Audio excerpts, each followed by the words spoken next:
On the air.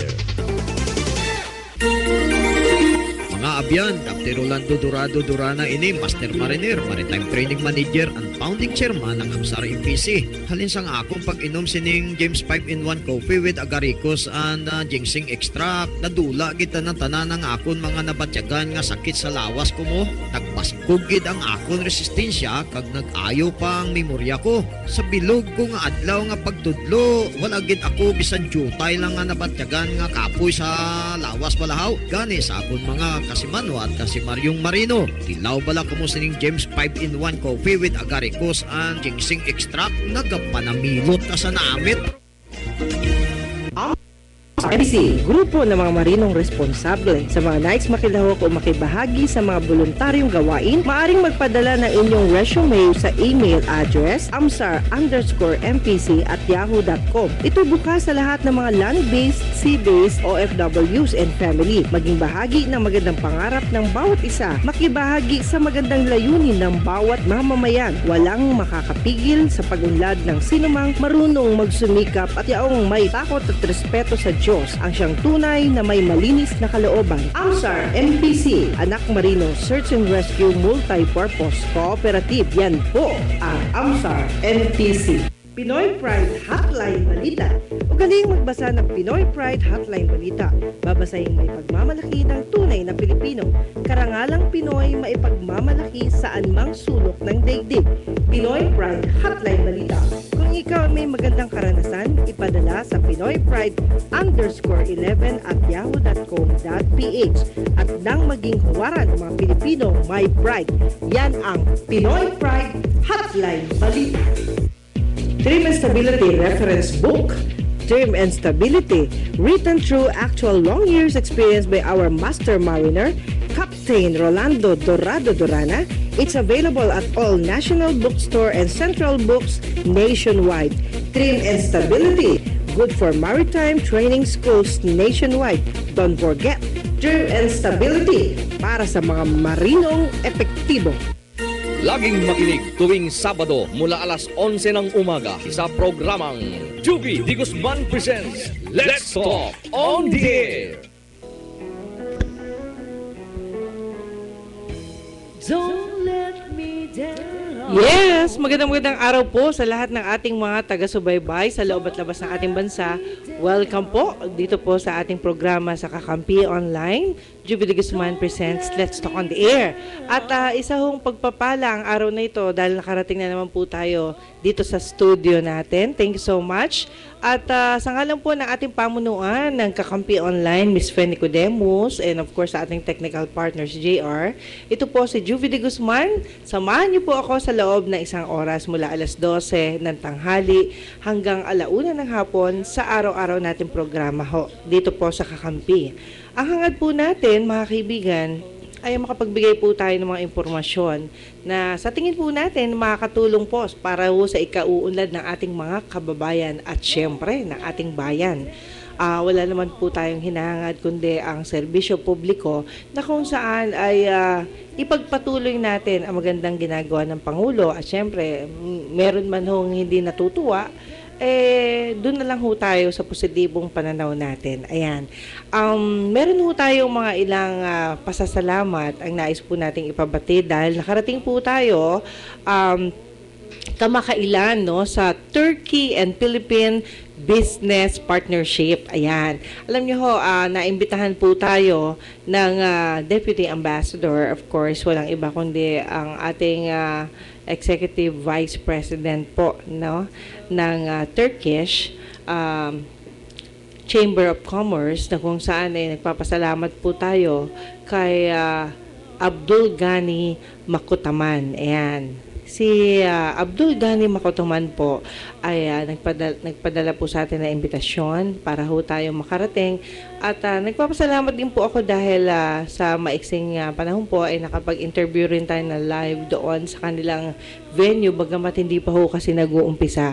At ngayong araw na to ay gusto ko lang pong i-discuss sa inyo kung ano ho ang naganap. Ayan, naganap na alam niyo ho, napakaganda hong pagkakataon. No? Alam niyo, medyo pansinin po ninyo. Marami pong mga negosyante mula sa iba't ibang bansa ang naghahangad po ngayon magbigay na negosyo dito sa ating bansa, no, sa Pilipinas. At syempre, with partnership with our Filipino businessman. Di ba ho, maganda ho yan? At dahil nga po, pinag-iigting po nila ang friendship ng community ng Turkey at ng Pilipinas, marami po tayong mga nakausap ng mga Turkish, no, kung saan ay babatid po nila na marami po silang mga produkto na wala pa ho rito sa Pilipinas ang nais nilang ibahagi, no. Marami ho tayong maaaring magkaroon po tayo ng maraming negosyo mula sa Turkey, o kaya naman po yung negosyo mula sa Pilipinas ay madala naman ho sa Turkey, o di ho ba? At of course, umattend din po tayo ng matching, no, business matching ng Turkey, kung saan ay dinaluhan po ng mga ilang negosyante, no, napakarami ho negosyante, agriculturist mula sa Turkey, at ganun din ho na mula sa Pilipinas, no. Kasama ho natin ang iba't ibang mga grupo ng media practitioner. Kasama po natin si Miss Marisa Del Mar, of course si yung ating presidente, no, ng forum na gaganapin ho dyan every Monday sa Diamond Hotel. Kaya ho, by Monday po ay magla-live ho tayo sa Diamond Hotel ho tayo magre-report dito ho sa Kakampi Online, dahil ang ating pong forum ho doon ay mula alas 9 ng umaga hanggang alas 11 ng tanghali yan. At doon po ay meron ho mga surprise invited guests na kung saan ay gusto po nating ibahagi yung mga impormasyon. Alam niyo mga kaibigan, sa panahon ho ngayon, alam naman ho natin, no, na talaga hong hindi ho may iwasan, hindi ho perpekto kasi, no, ang nangyayari ho sa ating bansa, pero ho bilang isang Pilipino, no, simpleng mamamayan, dapat ho tayo po ay nakikibahagi sa pakikipagtulungan sa ating gobyerno at syempre sa ating bansa na rin, no. Alam niyo ho, tayo hong mga Pinoy ang higit ho na makakatulong, no, may kakayanang makatulong. Yung pagbibigay ho po natin ng tamang impormasyon, ng magagandang balita, no, mula sa tunay na mga tao. Yun sabi nga po, ito ho yung pagkakataon na pagtagni-tagniin ho natin lahat ho ng mga kaganapan. Importante ho kasi maibigay natin yung tamang balita, tamang impormasyon sa ating mga kababayan. Tayo po naman ay sa tuwi-tuwi na ay naghahangad ng masayang balita. Alam nyo, kanina ho, napag-alaman po natin mula sa mga eksperto, no, na ang sikreto ng paghaba ng buhay ay dahil na rin sa ating mga lifestyle. Ayan. Alam niyo ba yung lifestyle? Kahapon ho kasama po natin na nag-discuss si Miss Malusun, no? Siya po isang therapist at natutuwa po tayo sa kanya kasi marami po siyang mga alam na na-share po sa atin dito sa ating programa sa Kakampi Online, at salamat din sa mga nakinig sa atin at nanood, no, sa ating programa mula sa iba't ibang bansa, sa US, sa Europe, of course sa Japan at sa Middle East. Yan, Saudi Arabia especially, no. Maraming salamat po sa inyo dahil nakikita po natin kung gaano kasidhi ang inyong pagnanasa na magkaroon ng mga impormasyon na sa tingin po ninyo ay makakatulong sa inyo ng higit sa lahat. At syempre, sa ating mga kababayan na nasa labas ng bansa ay naghahangad din po kayo, di ho ba, na magkaroon ng impormasyon na madadala ho natin sa ating mga pamilya. Alam nyo, yung mga pamilya po natin na narito sa Pilipinas ay umaasa rin ng magandang balita. Ayan. Okay. At marami ho tayong mga important information na ibabahagi, but then gusto lang po nating ibigay yung ilan nating mga pangalan, no, na nakaagapay po natin dyan po mismo sa ginanap po na mga okasyon na ating dinaluhan. Gusto ko lang pong batiin ang mga senior citizen mula sa Libtong, Mekawayan, Bulacan, SKM, at sa senior citizen ng Bulacan. Marami, Nueva Vizcaya, ayan. Si Mrs. Antonia Soriano at si Aling Celi Lucero, ayan. At of course, yung ating Muslim friend, yung kapatid natin, si Irene Aliyah D. Dugayo, ayan, Karaskal. Of course, gusto rin po nating batiin si Doktora Norma David Kamunay. Ayan. Well, hopefully, makontak natin ito, Chris. Pakitawagan natin si Doktora Kamunay sa 750-9141. Ayan. Pakikontak lang po si Doktora Kamunay ng University of Makati. Ayan. Sa 750-9141. Ayan, makikisuyo lang sa Chris. At of course, ito pong si Doktora Norma David Kamunay po ay isa pong professor, isa po siyang dean na University of Makati, diyan po sa sa student affairs, no? Tingnan lang ho natin dahil siya po'y nangako na pag tinawagan natin ay gusto niyang makibahagi sa ating mga usapin, no? Alam niyo ho, importante rin ho kasi ang edukasyon, no? Dito po kasi sa edukasyon na to, kung hindi naman paki-text na lang, paki-forward na lang to aking message sa kanya. Ayan, teka lang ha. Alam mo naman mga kaibigan, tayo po naman masaya na nagbabahagi po ng ating programa. Paki-text mo lang tong cellphone number, tapos na yan, send na yan. Ito yung number ng cellphone. Ito. Yan. At napaka-importante po. Mga kaibigan, no, sa tweet na po, no, lagi na lang tayo pagkagising sa umaga. Tayo ho ba ay nagdarasal? Ay, excuse me. Tayo ba ay nagpapasalamat? Ayan. Alam niyo ho, napakalaking bagay po na tayo po ay merong magagandang aura, no, ng pagpapasalamat. At syempre, ito po naman isang pagkakataon na pwede po nating i-share sa ating mga kababayan, no. Sabi nga nung iba, mabuti ka pa, sabing ganon. Pasensya na kayo, medyo nasa mid ako. Mukhang mayroong nakakaalala sa akin. Anyway, yung ating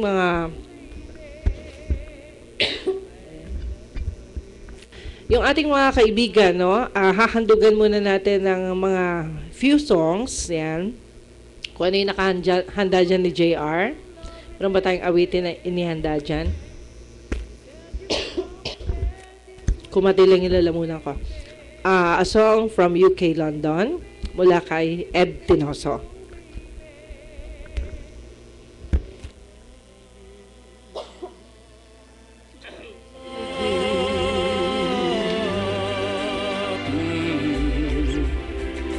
Walk away, please go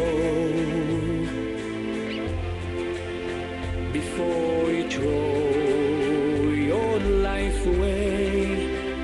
A life that I could share for just today. We should have met some years ago. For your sake I'll say, walk away, just go. Walk away and live a life that's full with no regret. Don't look back at me, just try to forget. Why build a dream that cannot come true?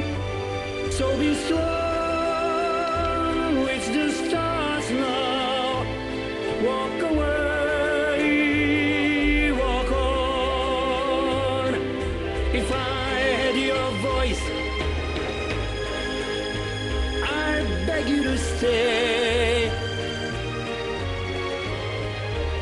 So don't say a word, just run away.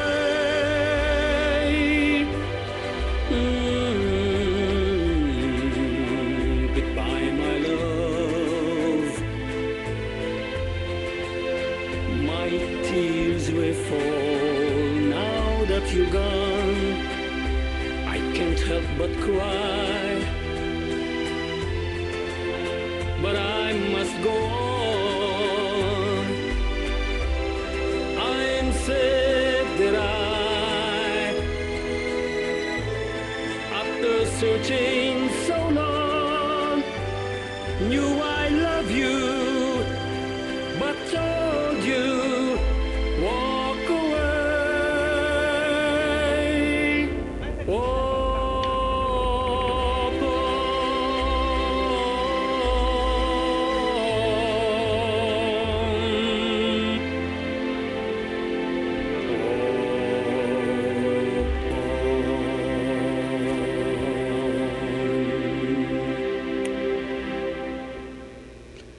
Okay, maraming salamat po. Ayan, salamat kay JR at kay Chris na sila pong technical partner po natin.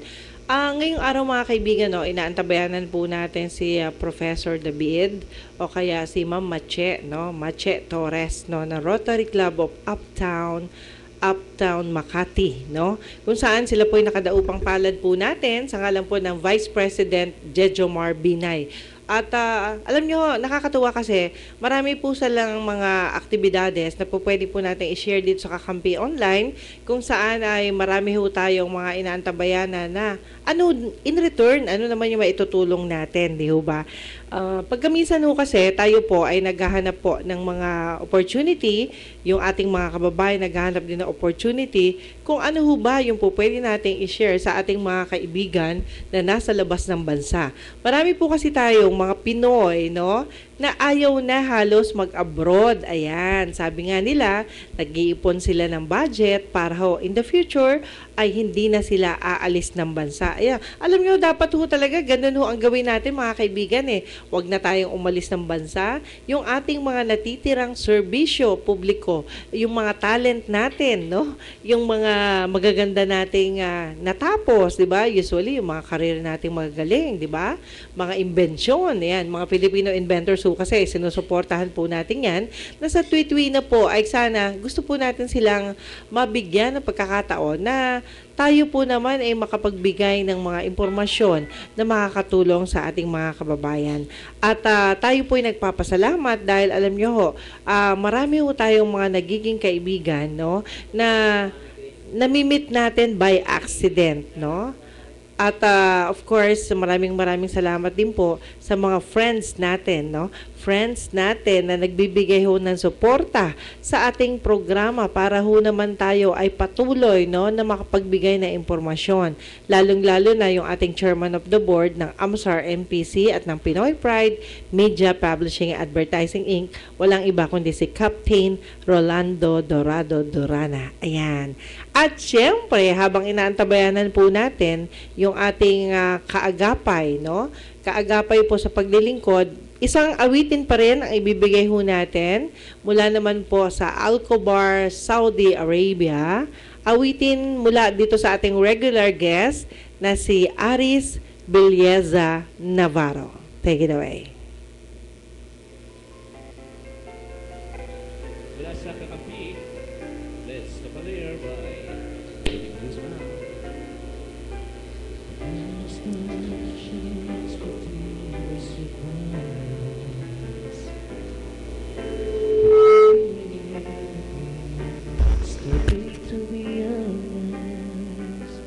The funny days will be brighter if I could learn to hide this feeling that I have for you. Keep hurting me inside.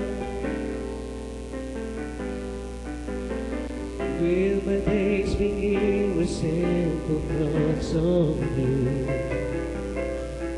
hoping that tomorrow will be in you, sharing dreams with each other and making them come true, holding one another, saying all I need is you. But will you say that you love me and show me that you care? Say when I need you,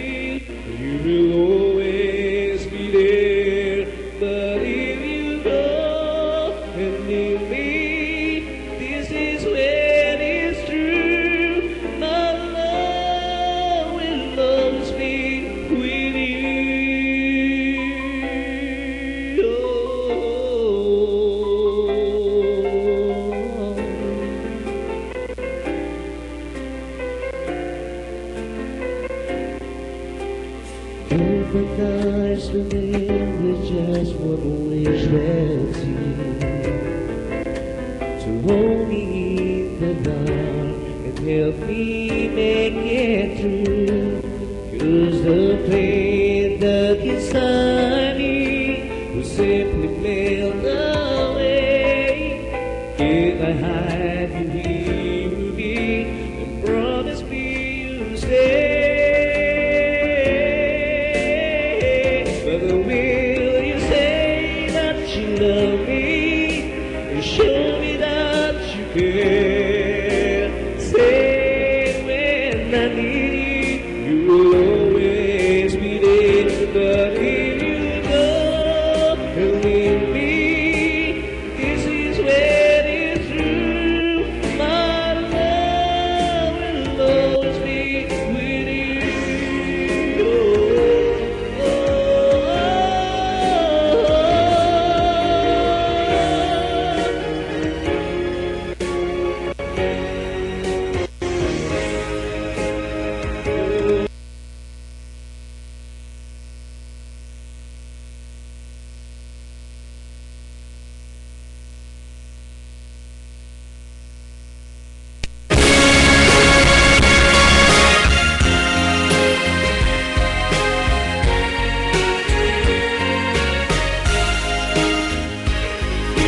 love me with all of your heart.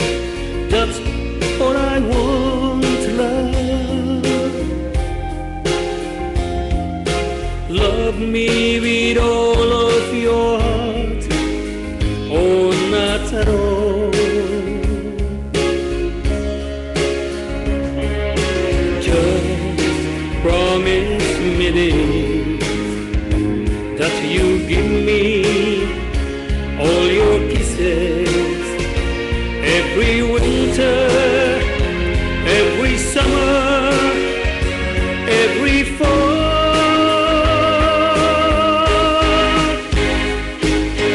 When we are far apart, or when you're near me, love me with all of your heart as I love you. Don't give me your love for a moment or an hour. Love me always as you love me from the start, with every beat of your heart.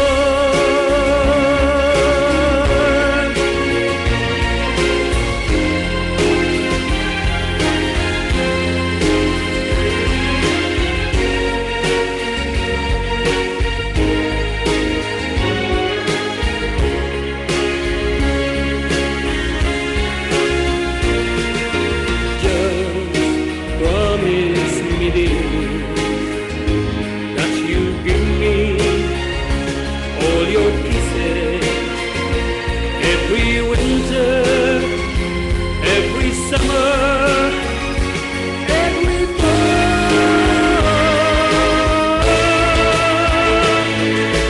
When we are far apart, or when you're near me,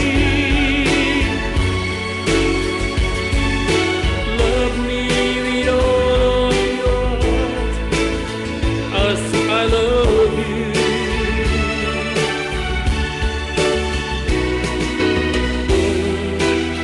Give me your love for a moment.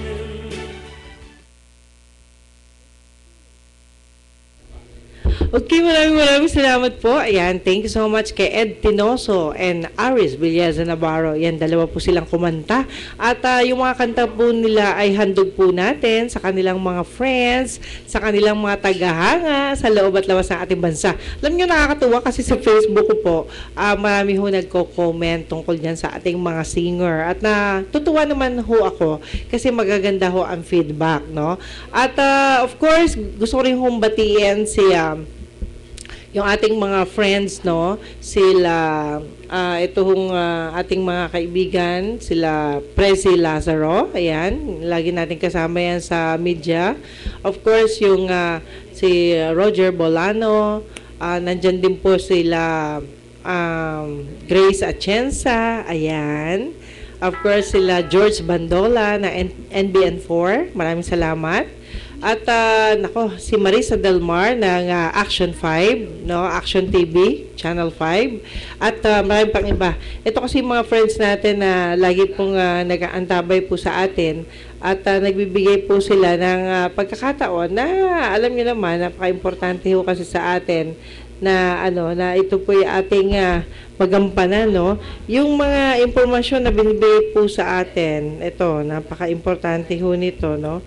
Hinihintay lang po natin ang tawag ni Doktora Norma David, no? Si Doktora Norma David po ay kamiting po niya ngayon ang ating dating senator na si Nene Pimentel. Ayan. Doktora Norma David Kamunay. Ayan. Norma David Kamunay. Siya po kasi ay isang dean ng University of Makati, no, sa Student Affairs, no. At alam niyo ho, napaka-importante ho na tayo po ay mayroong mga sapat na kaalaman hinggil sa kanilang mga, alam niyo, proseso, no.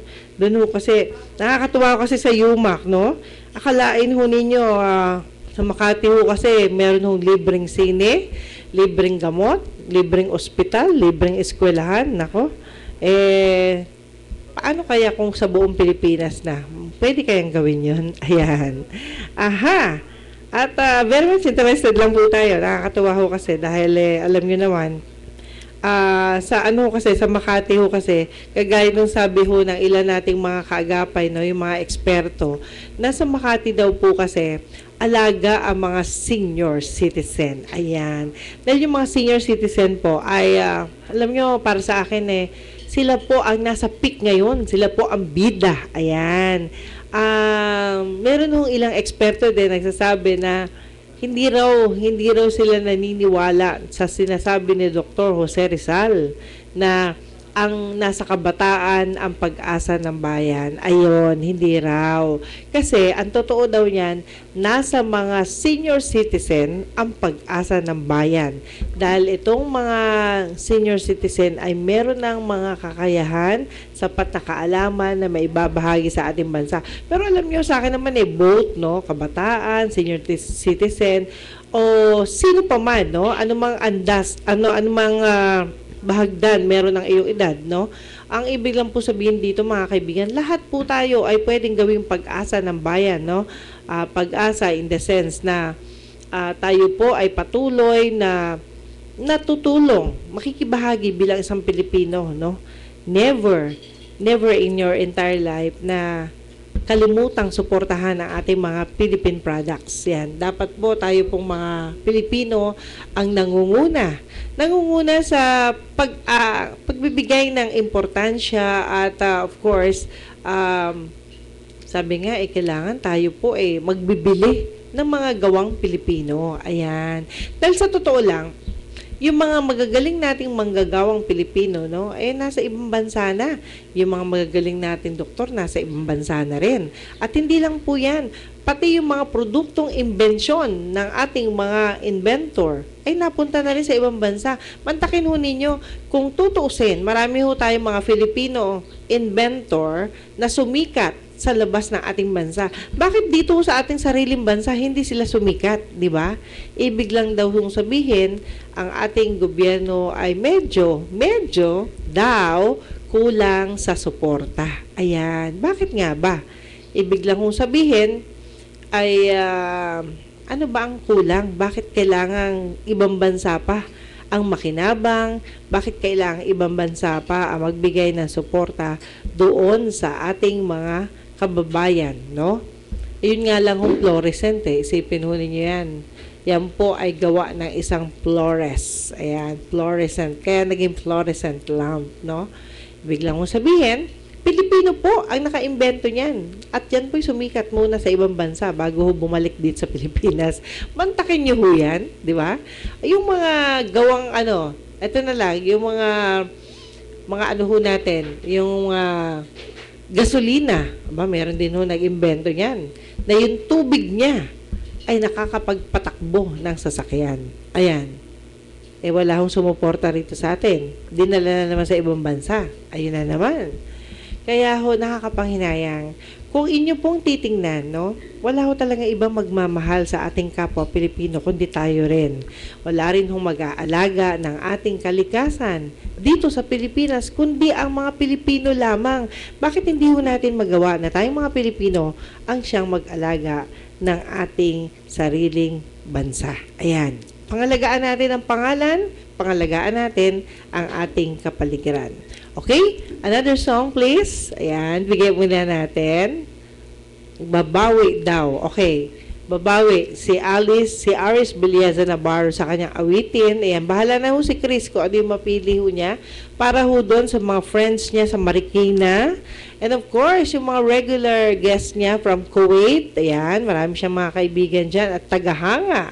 From Kuwait, from Riyadh, from yung mga nurses mula sa iba't ibang panig ng bansa.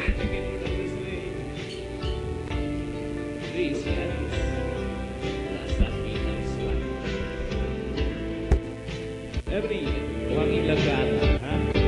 Pinapakanta ko. Sana magustuhan mo to, ha?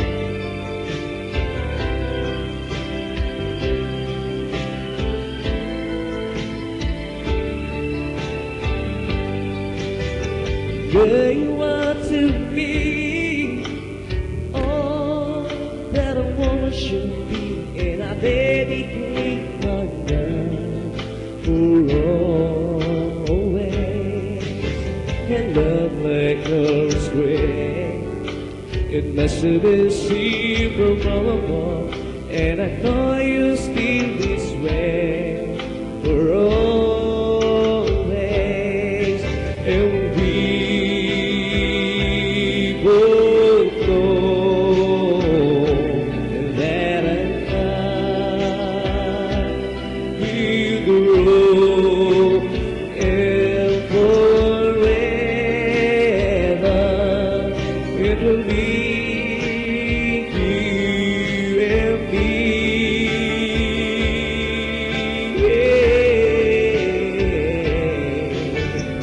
Oh, you're like the sun, chasing all the railway. The way you come around, you bring bright today. You're the perfect one, be it forever will be, and I will love you so for always. Come with me, my sweet, and let's all make a family, and then bring us joy for always. Oh boy, I love you so, I can find enough to ways to let you know, but you can be sure I'm yours for always. And we both know that in love we grow and forever it will be you and me.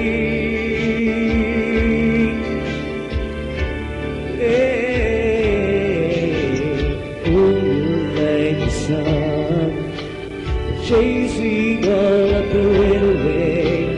The way you come around, you bring right today. You're the perfect one for me, and forever will be, and I will love you so for always.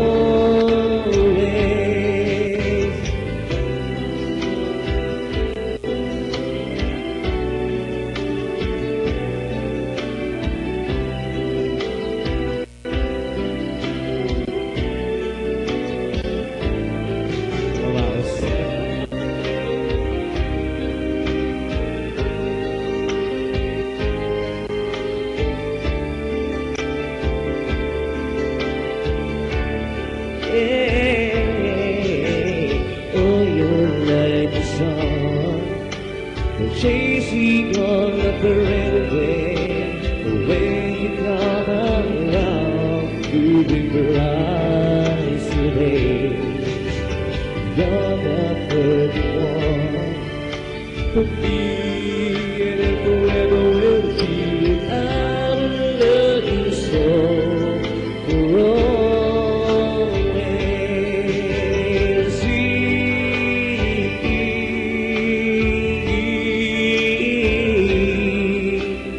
I love you so for always.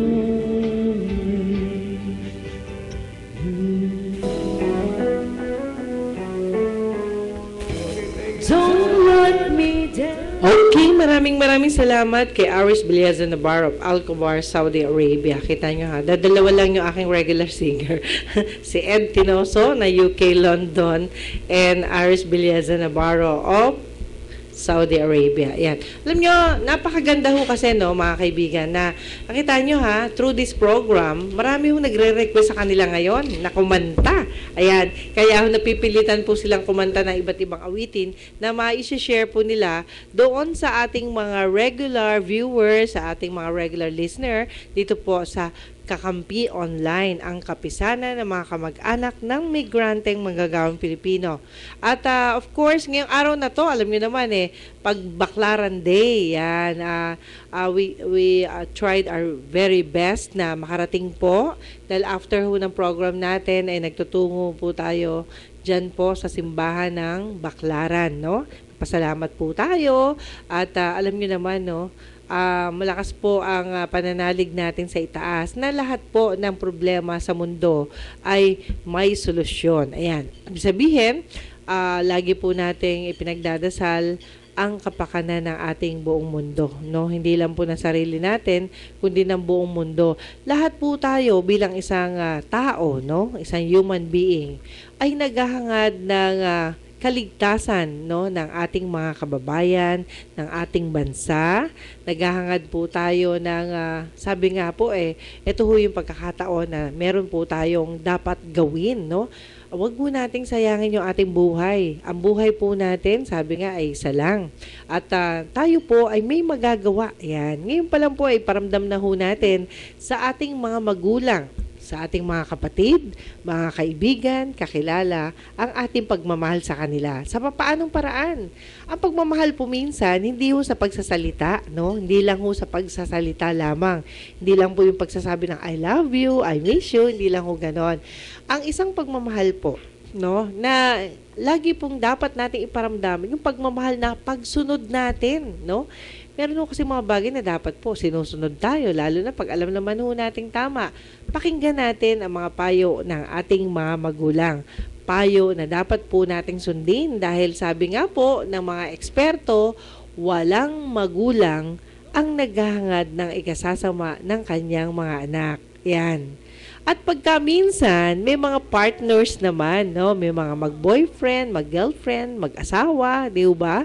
Na hindi ho nagkakasundo sa mga ilang bagay. Talaga hong ganyan ang buhay. Hindi ho perpekto. Yan, sabi nga po, may mga pagkakataon na hindi kayo pareho ng iniisip. May mga pagkakataon na hindi kayo pareho ng nais sa buhay. Di ho ba? At tayo naman po ay lagi pong umaasa. Ayan. Umaasa na minsan ay pagkalooban tayo ng swerte, di ho ba? Ngayon, kung tayo po naman ay hindi pinalad na swertehin, ayan, dapat po tanggapin po natin na maluwag yan. Importante po yan. Kasi po, ang sabi nga po, no, ng mga eksperto pa rin, hindi lahat ng gusto mo ibibigay sa iyo ni Lord. Ayan. Minsan, bakit hindi binigay sa iyo ang swerte niyan? Dahil hindi mo daw yan kailangan. Sang-ayon sa mga eksperto at sang-ayon sa Panginoon, maaaring hindi mo nga kailangan yung mga nais mong mangyari sa buhay mo. Kasi nga, ibig sabihin, sapat na ang naibigay niya sa'yo para magpakarami ka. Ayan, magpakarami ng kabutihan sa kapwa. Ayan. Okay, at tayo po naman ay laging sabi nga ang pagtawa daw ay malaking maitutulong, no? Sa paghaba ng buhay. Ayan. Keep on smiling. Alam nyo, parang ano yan Keep smiling, keep shining, knowing you can always count on me. For sure, yan. That's what friends are for, yan. Yung ating mga, ito, alam nyo, minsan, no, pag tayo ho kumakanta, minsan lagi po nating dapat i-feel ano yung kinakanta natin. Ano po yung essence sa buhay natin. Di ba? Minsan may mga kumakanta na feel nila yung kanilang mga inaawit dahil pagkadalasan, ang mga awiting kanilang inaawit ay may halo no sa kanilang buhay, sa kanilang nararamdaman sa kapwa, di ba? Alam niyo, pasensya na kayo dahil gusto ko lang hong ipaliwanag na ang mga kababaihan ho talaga, pag nagmahal, may sentimental, no? Mahilig mag-emote. Ganyan ho mga babae. At kung yung mga lalaki ay walang kabuhay-buhay magmahal, no? Kasi usually ganun eh. Yung mga lalaki, wala lang, di ba? Hindi nga nangangamusta. ganyan yung mga, alam niyo, marami ho kasi ako natatanggap ng mga sulat, no, ng mga tanong, no, hindi naman tayo eksperto pagdating sa love, no. Sabi nga po marami rin tayong hindi pa alam, no. Pero sang-ayon sa mga psychologist, no, natural lang na ang isang babae ay mahilig maghanap. Ayan, bakit kamo? Kasi nga, ang mga babae daw ay natural na emotera. Ayan, emotera. Mahilig mag-emote. Ayan. Pansinin ninyo, tangi ang mga babae lamang nagse-celebrate ng monthsary. O, di ba? Ng anniversary. Mga lalaki, wala lang, di ba? Kung hindi pa sasabihin ni babae, uy, anniversary natin, di ba? Ganon. Pero usually, hindi naman nakakalimot ang mga lalaki. Kaya lang, ang mga lalaki po kasi, pag pinaalala mo, okay lang sa kanila yon, pero hindi sila kasing seryoso ng mga kababaihan. Ayan. Mga babae, masyadong masyadong sensitive, di ba? Kailangan lagi mong maalala ang anniversary, maalala ang inyong sabi nga kailangan maalala ninyo yung mga mahahalagang bagay sa buhay ninyo. Ayan. Meron ng mga ganong pagkakataon. At yung mga pagkakataon na yan, no, bihirang matagpuan sa mga kalalakihan. Kaya minsan, nagtataka yung mga ibang lalaki, nawawala na lang si babae at nauuwi sa iba na nakakatagpo ng ibang taong nagmamahal. Usually, kapag ang lalaki po kasi, pansinin ho ninyo, kapag alam na ho niya ang weakness ng kababaihan, yun ang kanyang ipinapakita. Pero, hindi natin ma-expect yan dun sa mga lalaking hindi sanay. Yan. Okay? Okay, ito na si Ma'am Norma. Okay. Yes, ma'am. Magandang araw po. Hello, George. Hindi makapasok ang tawag ko. Bakit? Doktor ka muna ito. Ewan ko. Hindi nakakaintindi? Hello, nandito ka sa tawag lang ng meeting namin kay tatay. Doktor. Yes, doktora, pwedeng okay lang ba sa cellphone? Baka mawalan kayong load. Okay lang, unlimited naman ako. Ganun. Sige, doktora, sandali lang po, Okay, ma'am, magandang araw. Na-miss ko kayo. Same here. Okay. After the VP forum OFW last Friday. Opo. At nandiyan kayo sa office ni Tito Nene ngayon? Nandito ako sa office. We're about to have a lunch. Okay. Pasensya ka na, doktora, kasi ang programa ko is 12 to 1, no? At sasamantalahin ko na yung pagkakataon tungkol dun sa napag-usapan natin last Friday, dyan po na dinaluhan po ng ating magiting na Vice President Jejo Marbinay. Sige, doktora, live po tayo ngayon sa Kakampi Online. Mapapanood po tayo sa www.ustream.tv/channel/Kakampi Online. Sige, doktora, nasa inyo po pagkakataon para po magpakilala at tulungan niyo ako magpaliwanag sa kaganapang nangyari, no? Very happy na na-meet ko po kayo. Same here. It's really an opportune time na magkakilala tayo through this forum ng OFW forum with no other than Vice President Binay. Yes, Doktora. Alam mo, napakaganda ng mga pinaliwanag mo sa akin eh. Pwede bang ulitin mo dito sa aming programa yung mga bagay-bagay na maaaring kapulutan ng magandang impormasyon na ating mga OFW na kung saan ay nakikinig at nanonood po sila? Maganda po yung ako talagang na-appreciate ko rin yun dahil nakikita naman natin ang ating Vice Presidente is trying his best to serve his constituent in any position. So he's given the task to look after the OFW at nakikita naman po natin na even going abroad to really save the lives of this OFW ay ginagawa niya. Sa totoo lang, kahit nung dito sa Makati, he have given enough service na talagang nakinabang naman po ang mga residente ng Makati. No, marami po siyang binigyan na program. So, I don't doubt the Vice President can do more in serving our countrymen through this task given to him by the President, yung OFW. Ang isang signature na kanyang leadership here, itong ang University of Makati, where the forum happened, at saka yung education, the senior citizen, other program. Ngayon yung OFW, naniniwala ko na makakatulong siya. At sana gusto ko rin i-suggest ko, I have no time to tell our beloved and respected Vice President, sana makakaroon din ng programang talagang honest to goodness for the families na OFW, yung hindi sila naloloko ng pabahay, which is very important. Yun ang isa sa gusto kong bigyan niya rin. At tapos yung type niya, yung improvement, yung mga suggestion na especially of the unwed mother, I hope he can suggest some solution to that problem which was addressed during that forum. Oh, ma'am, hindi kaya dahil ayaw magpakasal ng ilang mga kababaihan o kalalakihan dahil nga dito sa hirap ng yung pag kinasal kay parang talin-tali ka na kapag ayaw mo na. Can you repeat? Hindi ma'am, baka ang ibig sabihin ng iba, kasi yung iba 'di ba ayaw na magpakasal, gusto magsama na lang, 'di ba? Opo, kasi nga dito kasi sa atin masyadong sagrado kapag ikinasal ka na at talagang para sa mga ilan sakripisyo daw malaki ang magpakasal. Ma'am Juby, maybe that is the root of the problem there in KSA or other countries wherein women are unwed. Sometimes, majority, they were victim of rape. Yes. Cases, diba? Rape cases. Pero not because they do not want to be married. Or maybe they are already married with disability. Yes.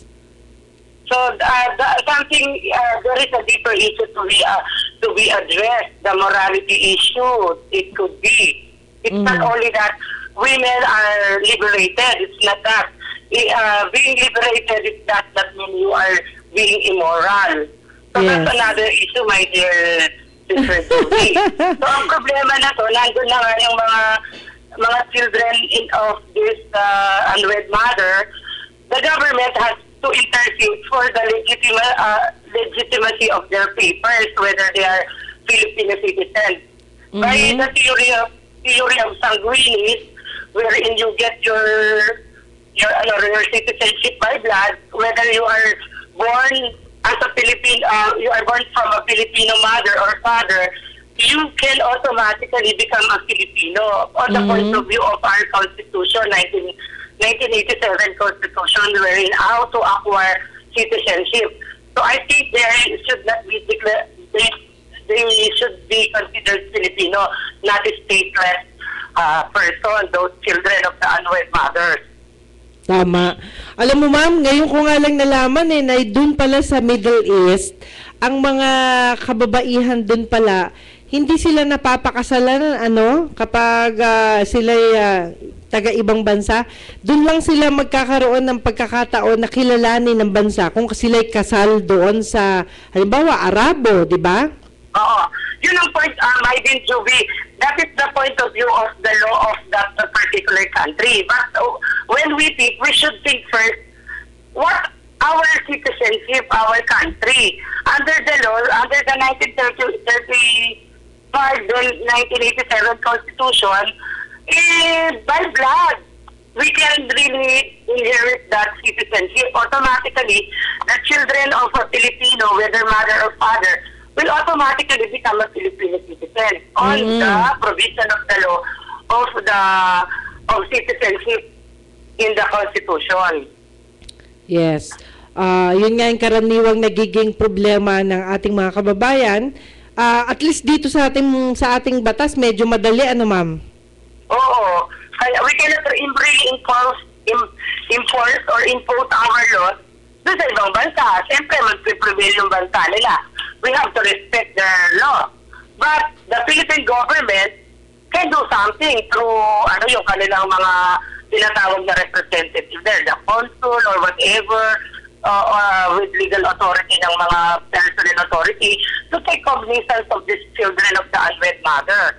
They should not be left out now stateless. Definitely, the 1987 Constitution under Coris government or administration, nire-recognize yung by blood still, which was provided by 1935 Constitution up to this present time. Ayun. Oh, ma'am, alam mo, masaya ako kasi napakarami mong mga information na naibabahagi sa amin, no? Unang-una, si Ma'am, si Ma'am Norma David Cabunay.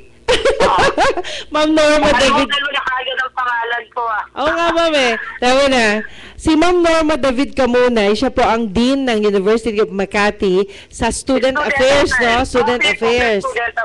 Yes, ma'am. Ano ho bang ibig sabihin nun? Dean for Student Affairs. Yeah, all the affairs of the students, of course. Our problems or things that can improve their capabilities here during their stay and even going out of the university, yun ang pinoprovide service po ng Office of the Student Affairs. Formerly po, I was the Dean of College of Governance and Public Policy.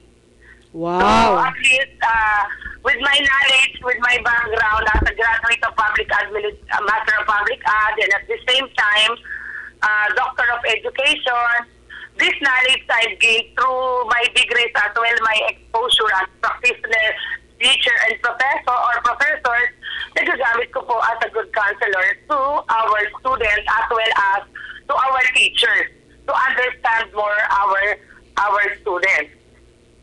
Yes. Kung may problema po sa university at mga issue ganyan, it is the dean who take cognizance and address problems. Like for example, yung mga may ginagawang mali ang teacher or misunderstanding with the students, they can lodge complaint to me and mag-uusap po yung estudyante at a professor, explain ko din both sides. I will be the mediatrix or mediator or facilitator para sa maayos na pag-uusap or yung misunderstanding ay maayos between student and professor. Yes. Between students din, ako yung ina ng tulong palagi that I will be always at the middle to really make a good kind of compromise or understanding to address the problem and make a solution or suggestion. Kaya nga ma'am, bilib ako sa inyo kasi nagulat nga ako na kapag-asawa rin pala kayo. Ma'am, gusto ko lang malaman pati, ano ba yung mga parang merong kakaibang opportunity na nakukuha dyan sa University of Makati? Kasi nung nandyan ako, parang ngayon ko lang narinig yung mga kwento tungkol dyan sa school. Okay. Ito po, hindi naman po sa pinopropaganda ko po yung administration ni BP Binay. When he was still the mayor, ang dami po niyang programs na sinuporta dito sa Yuma. Opo. Free tuition fee, bali token lang po 1,000 for the bona fide residents or voters ng Makati. Yung non-Makati are also welcome but with a different qualifications. 3,000 po per semester lang yung token. And they have to have a good qualifying exam result at saka grade from their high school. yung achievements po ng mga bata. So all over the Philippines, may mga scholars po. Ang ating mayor now, Junjun Binay now, na siyang sumunod na mayor after his father, ipinagpatuloy po yung mga programang yon na libreng pag-aaral sa lahat ng mga anak ng mga residente ng Makati. Tapos yung mga sister cities all over the Philippines na magkakaroon ng ilang scholars na inaano po ng mga kanilang respective mayors or locality.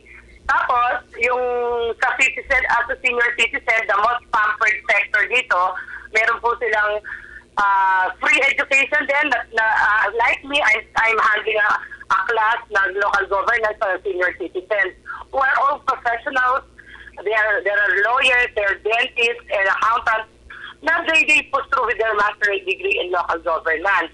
Plus, they will enjoy every year 2 times ng tinatawag na parang bonus. Mid-year and the last 1,000, 60 years old, tumataas po. Tapos at the end of the year, meron pa rin po silang 1,000 at cake every time their birthday comes. At ganoon din po, yung mga umabot po ng 100 years, binigyan po ng 100,000 ng Administrasyong Binay dito po ni Junjun. Marami pa pong mga programs na dito sa education. Lahat po ng mga anak, lahat po ng mga teachers at saka government employees, lalo na yung mga police sa City Hall, they can avail free education here at University of Makati. Fringe benefits na po yun, dagdag po sa actual na sinisweldo. Kaya wala ka ng dahilan para hindi mo upgrade ang sarili mo. Wow.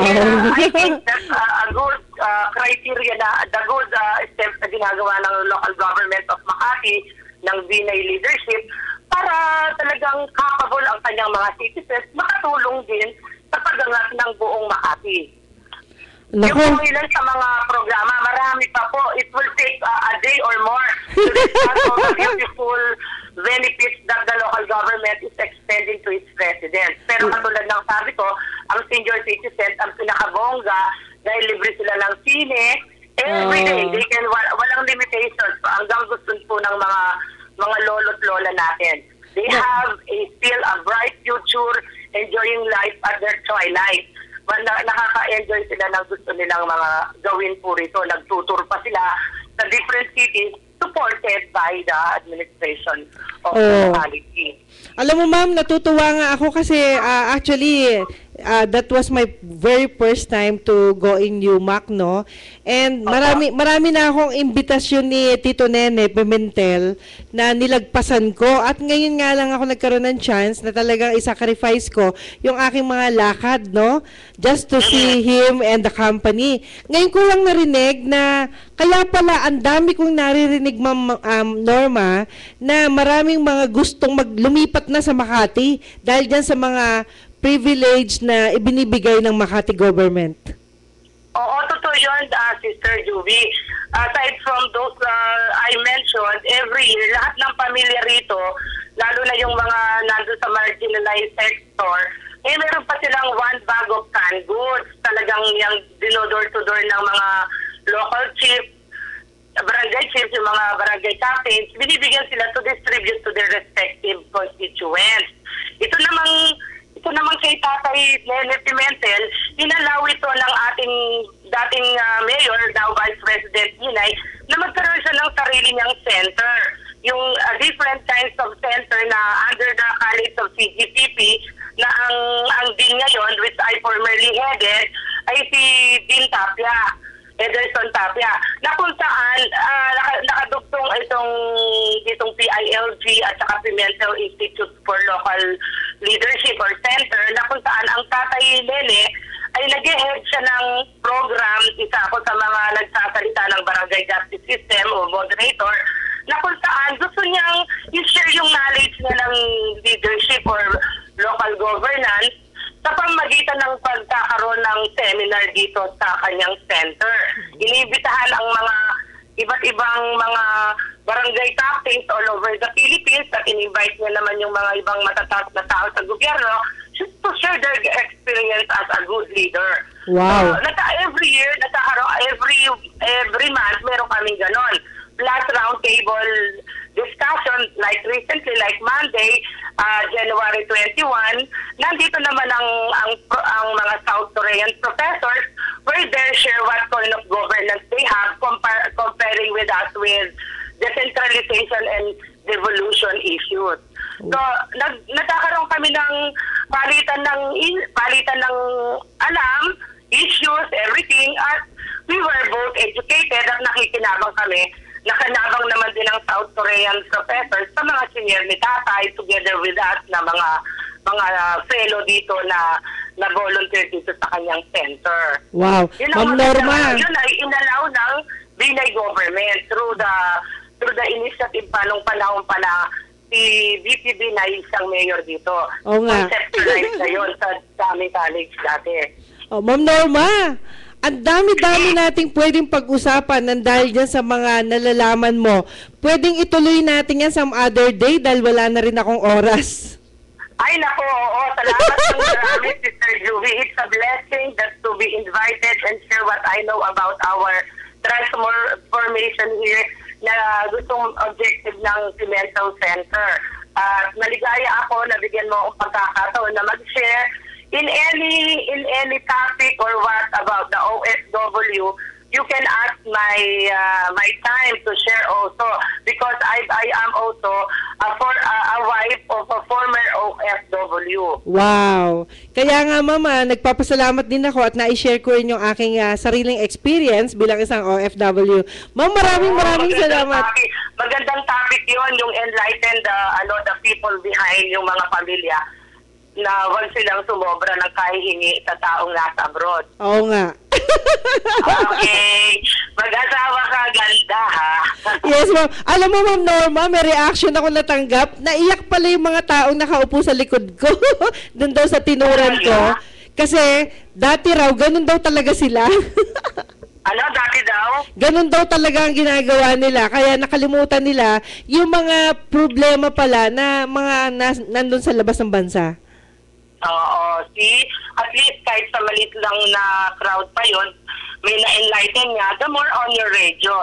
So kung minsan, I am also volunteer ng YMCA, NGO yan, na nag-enlighten din ng families. It's not only yung opportunities nila to earn dollars, Yes. kundi yung effect ng naiiwanan sila, the cost of separation, dysfunctional families. Yun ay tinatalakay namin pag meron kaming mga sessions sa mga YMCA meetings. Okay, Ma'am Norma, magpaalam na tayo at sa susunod tatawag uli ako sa iyo, ha?